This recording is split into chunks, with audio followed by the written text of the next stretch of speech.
film La Bamba, starring Lou Diamond Phillips, celebrated the life and career of Ritchie Valens, born Richard Valenzuela, who died in a plane crash at 17. He was the very first Mexican-American rock star, but had been largely forgotten until the film's release.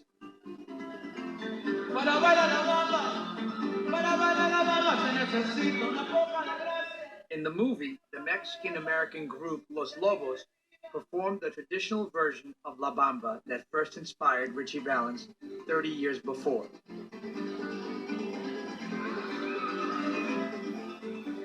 It was only a modest hit when recorded by Valens in 1958, but the Los Lobos rock rendition became the first song in Spanish ever to reach #1 on the Billboard charts.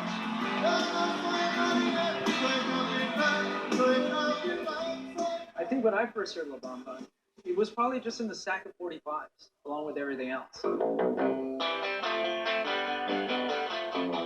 What he did at 17 years old, having a hit song with a traditional Mexican song that he made into rock and roll, I mean, that's huge.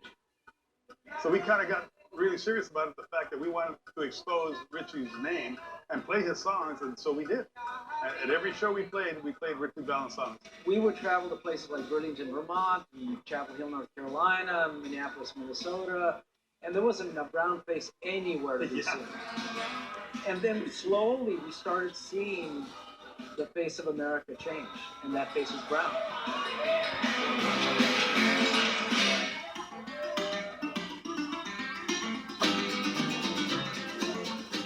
I'm going to do everything I can to get an immigration bill.